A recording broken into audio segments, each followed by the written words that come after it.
நம்ம சேனல்ல ஃபர்ஸ்ட் போடுற ஸ்போர்ட்ஸ் அனிமே அப்படின்னு சொல்லலாம். நிறைய பேர் இதை போட சொல்லி கேட்டீங்க. சரி, நானும் இந்த அனிமே பார்த்தேன். நான் ஸ்போர்ட்ஸ் அவ்வளவா பார்க்க மாட்டேன், ஈவன் கேம்ஸ் கூட விளையாட மாட்டேன், பப்ஜி ஃப்ரீ ஃபயர் இந்த மாதிரி கூட விளையாட மாட்டேன். பட் ஆனாலுமே கூட இந்த அனிமே பார்க்கறதுக்கு எனக்கு ரொம்பவே பிடிச்சிருந்துச்சு. கண்டிப்பா உங்களுக்கு பிடிக்கும்னு நினைக்கிறேன். சரி வாங்க நம்ம இன்னைக்குள்ள கதைக்குள்ள போலாம். இன்னைக்கு நம்ம பார்க்க போறது ப்ளூ லாக் சீசன் 1 எபிசோட் 1. நம்ம ஹீரோ வந்து இப்போ ஃபுட்பால் விளாண்டுட்டு இருக்கான். ஒரு பெரிய லெவல் மேட்ச் போயிட்டு இருக்கு. எப்படியாச்சும் நேஷனல் போகணும் அப்படின்னு நம்ம ஹீரோ யோசிச்சுக்கிட்டே போயிட்டு இருக்கான். ஈஸிக்கு ஒன்னால முடியும்னு எல்லாரும் சேர பண்ணிட்டு இருக்காங்க. நேஷனல்ஸ் போகணும் அப்படின்னு நம்ம ஹீரோ விளையாடுறான். ஹீரோ நினைச்சிருந்தா கோல் போட முடியும். பக்கத்துல இருக்கிற இன்னொருத்த ஃப்ரீயா இருக்கான். என்கிட்ட பாஸ் பண்ணு அப்படின்னு சொல்லவும், ஈஸிக்கு இந்த game all for one for all, pass பண்ணு அப்படின்னு கோச் சொல்லவும், சரி நம்ம ஹீரோவை பாஸ் பண்றான். பட் அந்த கேனை ஏன் கோல்ல அடிக்காம கம்பில அடிச்சு அந்த வாய்ப்பை மிஸ் பண்ணியிருந்தாங்க. அட்லீஸ்ட் கையாச்சும் ஆகும் நம்ம ஹீரோ பார்த்தா. ஆனா அவங்க இன்னொரு ஸ்கோரும் பண்ணியிருந்தாங்க.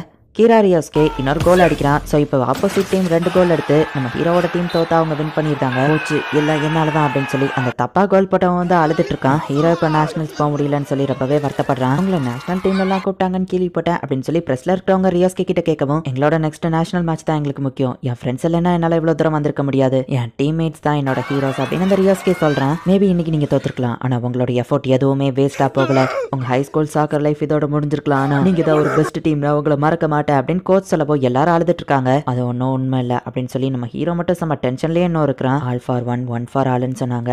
ஃபுட்பாலுங்கிறது 14 பிளேயர்ஸ் கொண்ட டீம். அவ்வளோதான், என்னோட ஃபுட்பால் இதுக்கப்புறம் ஓவர். சாரி நோவா, உங்க லெவலுக்கு என்னால் வர முடியல. சின்ன வயசுல இருந்தே நோவா பார்த்து இன்ஸ்பயர் ஆகி அவர் மாதிரியே தான் வரணும்னு நினைச்சேன். ஈஸிக்கு நீ உண்மையிலேயே ஆசம், நீ எல்லாம் மிடில் ஸ்கூல்னு சொன்னா கூட நம்ப மாட்டாங்க. One for all for one coach சொன்னதை யோசிக்கிறான். நான் நேஷனல்ஸ்க்கு போய் அதுக்கப்புறமா வேர்ல்டு கப்பை வின் பண்ணணுங்கிறது தான் என் ஆசை. ஆனா இப்போ என் ஆசை போயிடுச்சு. ஒருவேளை நான் அந்த பாலை பாஸ் பண்ணாம நானே கோல் போட்டிருந்தா இன்னைக்குள்ள மேட்ச் மட்டும் இல்ல, என்னோட ஃபியூச்சரே சேஞ்ச் ஆயிருக்கும் அப்படின்னு நம்ம ஹீரோ யோசிக்கிறான். ஆனா தனியா நின்று வளரிட்டு இருக்காங்கன்னு சின்ன பசங்க பாக்குறாங்க. ஃபுட்பாலுங்கிறது 11 பேர் கொண்ட டீம், தனியா நான் என்ன பண்ண முடியும் அப்படின்னு நம்ம ஹீரோ யோசிச்சு அப்படின்னு டென்ஷன்ல கத்துறான். கோலா அந்த ஒருத்த மிஸ் பண்ணதுனால நம்ம ஹீரோட ஃபியூச்சரே இப்போ ஸ்பாயில் ஆயிடுச்சு. மேட்ச் எப்படி போச்சு நம்ம ஹீரோ அம்மா கேட்கவும், 2-0 நாங்க தோத்துட்டோம் நம்ம ஹீரோ சொல்றான். கவலைப்படாத, உன் மூட சில் பண்ற மாதிரி உனக்கு ஒரு மெயில் வந்திருக்கு. ஜாப்பனீஸ் ஃபுட்பால் யூனியன்ல இருந்து அவங்க கொடுக்குறாங்க. சர்டிஃபைடு அத்லீட் ஆகிற ட்ரைனிங்க்கு அவங்களை செலக்ட் பண்ணிருக்கோம் அப்படின்னு அதுல போட்டிருக்கு. வாவ், இது நம்ம பையன் ஃபியூச்சருக்கு ரொம்ப ஹெல்ப்ஃபுல்லா இருக்கும் அப்படின்னு அவங்க அப்பா அம்மா சொல்லவோ, சரி நம்ம ஹீரோ அங்க போறான். என்ன இதுக்காக இதுல செலக்ட் பண்ணாங்க அப்படின்னு நம்ம ஹீரோ யோசிக்கிறான். ரியோஸ்கேவும் அங்க வந்திருக்கான். ஹே, நீ அன்னைக்கு சூப்பரா விளையாண்ட, உன்னையும் அவங்க இதுல கூப்பிட்டதுல ஆச்சரியம் இல்ல அப்படின்னு ரியோஸ்கே சொல்லிட்டு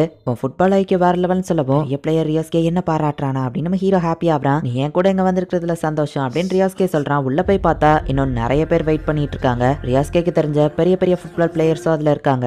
ஹலோ டைமண்ட் இன் த ரப்ஸ், உங்க எல்லாரையும் இங்க வர சொன்னதுக்கு முக்கியமான காரணம் நீங்க எல்லாருமே ஒன் ஆஃப் தி பெஸ்ட் அப்படிங்கிறதுனால தான். என்னோட பேரு ஜீபாஞ்சி ஈகோ. ஒரு நியூ பர்த் ஆஃப் ஸ்ட்ரைக்கரை கிரியேட் பண்றதுக்காக தான் அவங்க எல்லாரையும் இங்க வர சொல்லியிருக்கேன் அப்படின்னு ஈகோ பேசும்போது, இவர் யாருன்னு தெரியுமான்னு ரியோஸ்கே கேட்கிறான். தெரியல நம்ம ஹீரோ சொல்றான். இங்க இருக்கிற 300 பேரை நான் ட்ரைனிங் கொடுக்க போறேன். ஜப்பானோட நெக்ஸ்ட் பெஸ்ட் ஸ்ட்ரைக்கரா அவங்கள மாத்த போற ஒரு இடம்னா அது இதுதான், ப்ளூ லாக்.